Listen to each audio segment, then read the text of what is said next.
that side. To which side? Onto the grass where it says do not go on the grass? I don't know.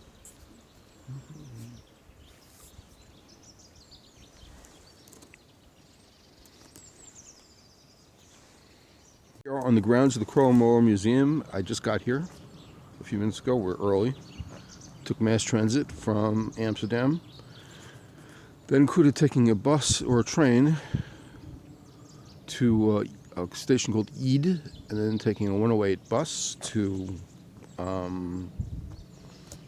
Otteро, take a 108 bus to Otteро Rotunda, which is basically a circle.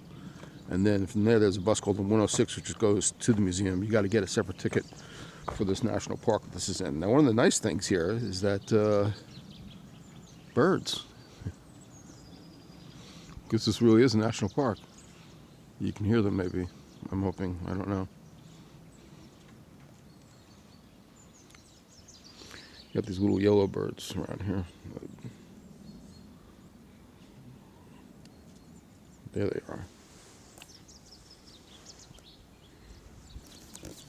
There it is. That's right near the tree. Let's see if that works.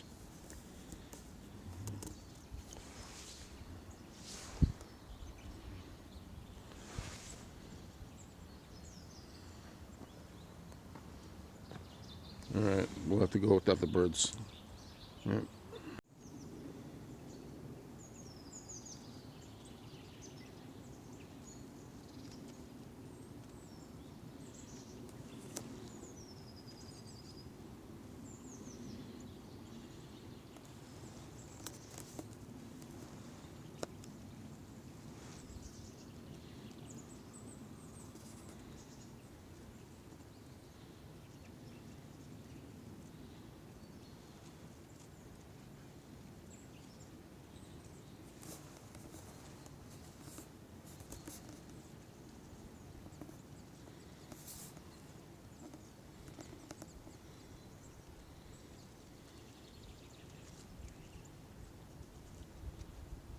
Okay, this is the inside of the Kroller. This is really a lovely piece of architecture. It's just, every time I come here, I'm delighted the way this is exposed to the outside world. I always wished I had a house like this.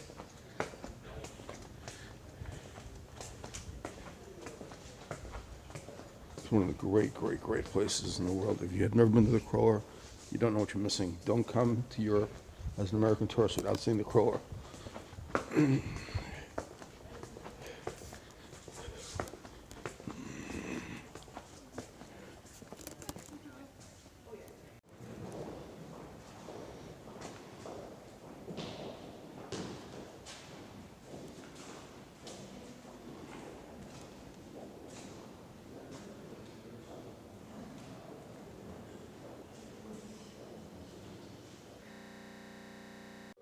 The Kroller's got some most interesting sculpture, and this one I just put on video because I want you, if I can stop shaking here, to see this in 360 degrees.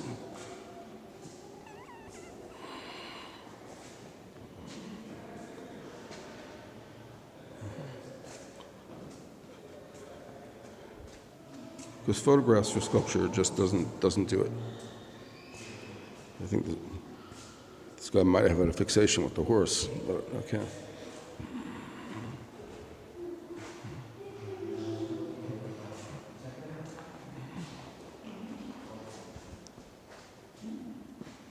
Fabulous, subtle piece of work. Just look how this is set up, because every museum is set up to display their art differently. And the Kroller is famous for moving stuff around in a funny way. It's a nice, interesting thing to see that little purple there, but I'm not going to go that way right now. Let's just look over here. And this is the entrance into the main galleries. And they've completely rearranged this now.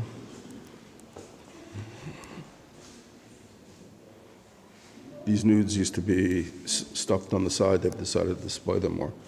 But I just wanted to give that look. And of course, over there is the Van Goghs, and I'll take pictures of those a little bit later. The thing with this piece is that when you look at photographs of this piece, it looks like it's such a monumental work of art. But in truth, this is a very small painting. which is why I'm taking a video of it. Here's my hand, for example. I won't touch the painting, but you can see, give you an idea of the scale of this work, which is the Tower of Babel work, which is fairly famous.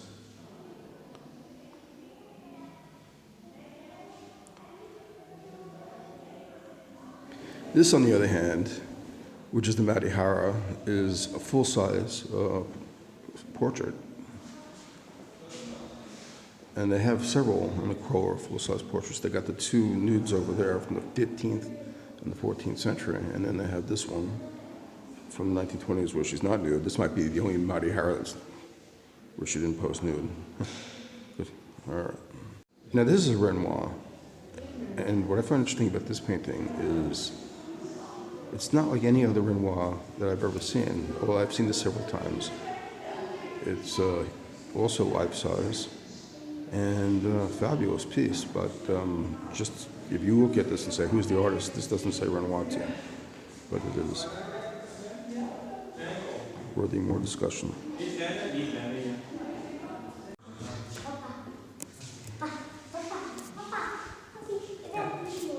Die is mooi, hè? Ja. Wat zie je dan op deze? Wat zie je dan? Dat er ook hier staat. Ja. Oh, nee, niet dichterbij. Wat daar? Wat daar? Wat is dit? Dan moet je lezen. Ja. So this is a Paul Signac, and there's a lot of Paul Signacs here, for whatever it's worth. But I've seen a lot of his works over the years, and this has always been my favorite one. The Kroller always seems to have picked out some of the best and nicest of the works from the various artists that she liked. And she was unusual in Europe because she liked Impressionists, which was much more popular in America at the time. But the color here is just fabulous. And it works. The reflection of the autumn colors off the roofs. With this, now we move into the Van Gogh exhibit. Now, this is one of my favorite Van Gogh exhibits because not only is a fantastic number of Van Goghs here, but I love the way people react to them. And they're not stuck together, and you can walk around and see them.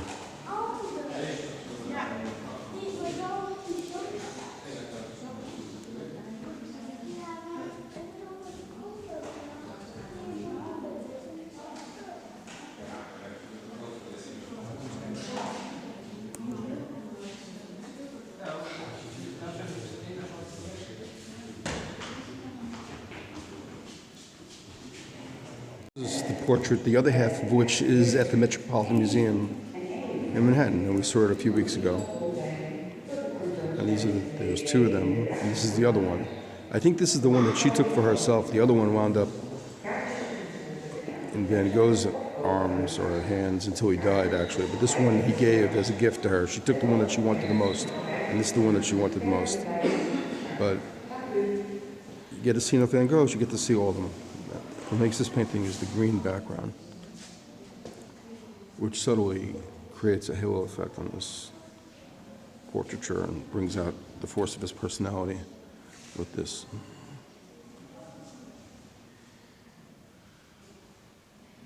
Okay, so what makes this painting exceptional, he has 4 bridges, I think. This might be one of 4. But what makes this exceptional is this is really 3 masterpieces in one. That's one painting right there. That would be worthy of a masterpiece. That would be 2 masterpieces, paintings right there. And the Impressionists did all 3 of these. And the third one would be the bridge,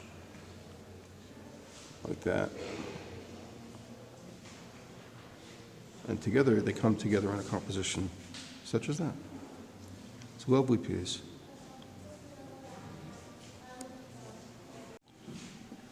So the MoMA's got Starry, Starry Night, and the Metropolitan's got the Cypress, and the Kroller has the 2 of them in one painting.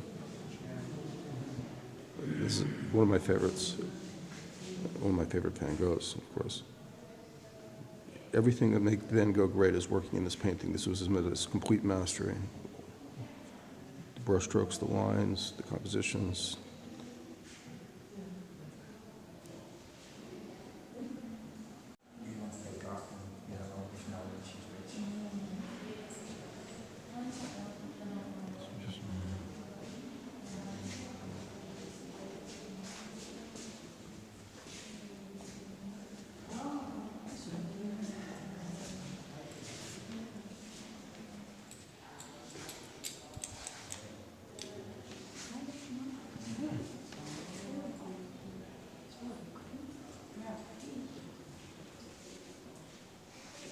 Makes you hungry, right? So no, it's okay. I like getting the people in there. This is the other cypress that they have. This is just an unbelievable painting.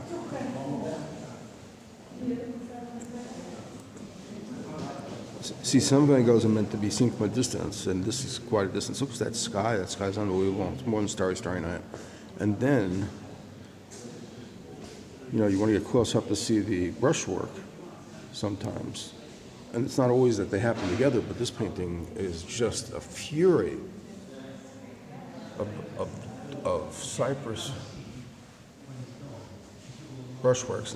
I never saw this kind of tree before either. And the first time I saw it was when I was in Yerushalayim, actually. And it was the first time I had realized the effect that the tree has that created this kind of artistic expression from Van Gogh. They really do spire up like that. But only he was smart enough to paint it. And of course you have the woman on the bottom of this fabulous painting, just among the best works that are ever done. Now this one here, which is one of my favorite compositions, what's nice about this and different is that every time I take a picture of this, I always imagine it's 10 feet tall. It's not, it's a little small painting. Maybe one of the smallest ones Van Gogh ever did. But it's brilliant. And it gives the appearance of being so much larger.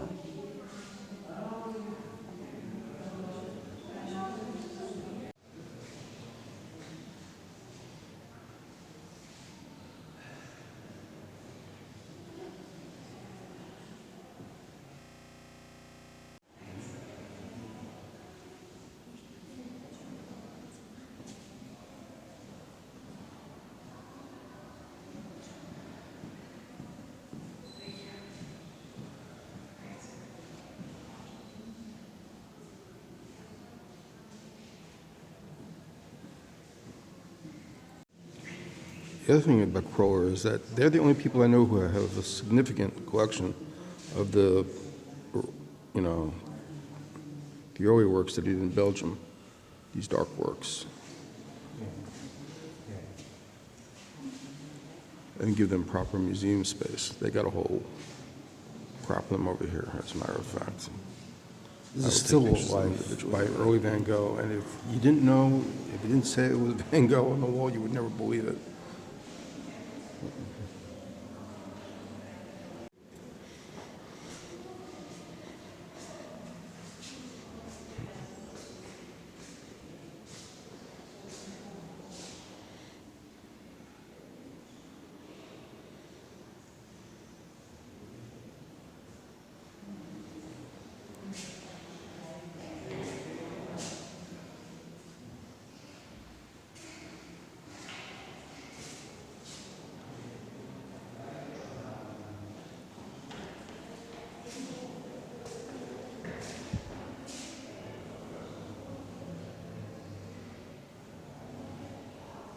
The fact that this is behind glass really makes this a difficult piece to understand.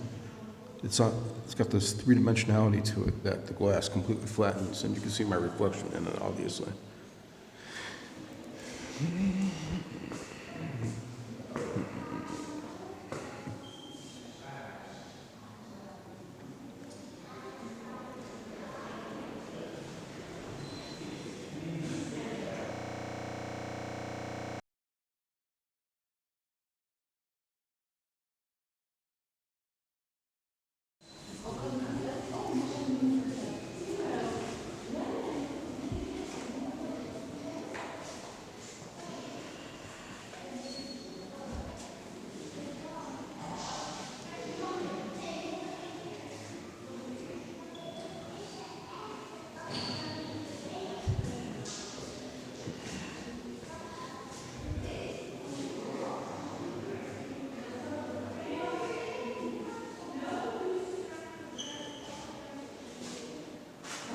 a nice little sculpture that is a flattened version of the Venus de Maya, obviously. Here it is from one angle.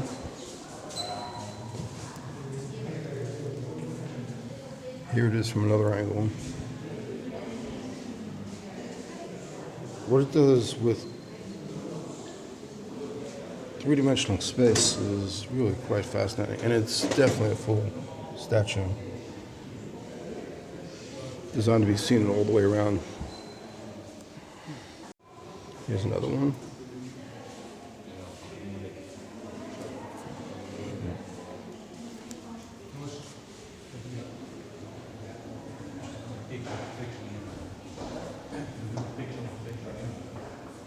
Now this little piece is just become iconic for the entire museum. Fabulous little cat, and it really is small. Hopefully I'll get a chance to see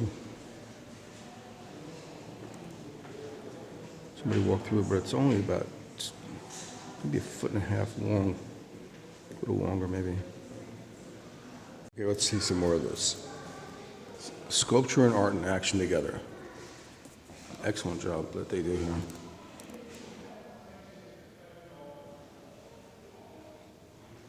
This is new to me. I haven't seen this exhibit like this. And here's the sculpture.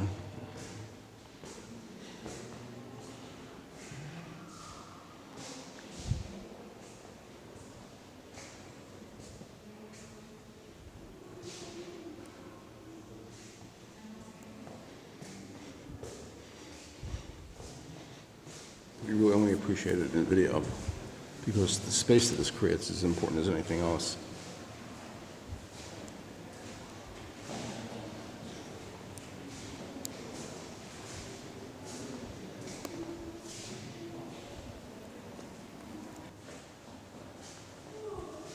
In fact, these paintings are all about space. That is completely what it's about. Using minimal amount of design to create a great deal of three-dimensionality in space. Sometimes it's flatness in space with color. Don't know what it has to do with an egg, but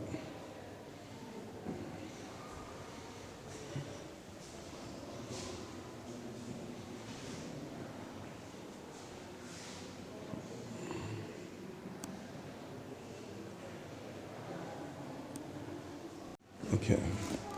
Now, one of the things about the Kroller is that it's one of the brightest museums I've ever seen because every single room has got these nice sunlights. So natural light floods through.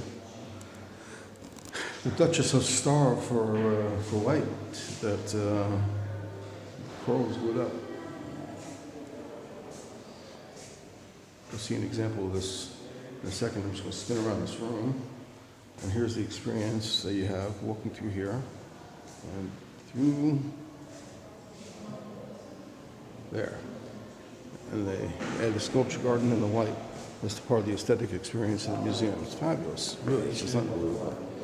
This is the best museum, most well thought out, greatest museum I've ever seen as an art space. It can't be beat. 3 fluorescent bulbs, how important can that be?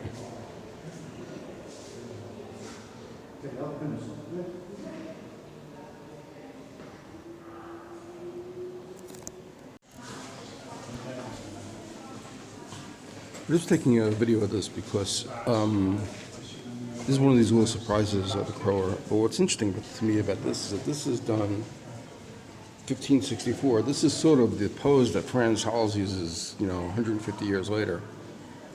So this, she picked out a couple of 15th century paintings that were surprisingly modern in their perspective, and this is certainly one of them. 1564. That's early for this kind of art. It's interesting, but this I didn't film it because it would be maybe a little bit rude, but this painting is so erotic. It's the most erotic painting I've ever seen, probably. Maybe the Brunelli in the British Museum, but anyway, that when people come in here, they all refuse to look at it because it's just that erotic.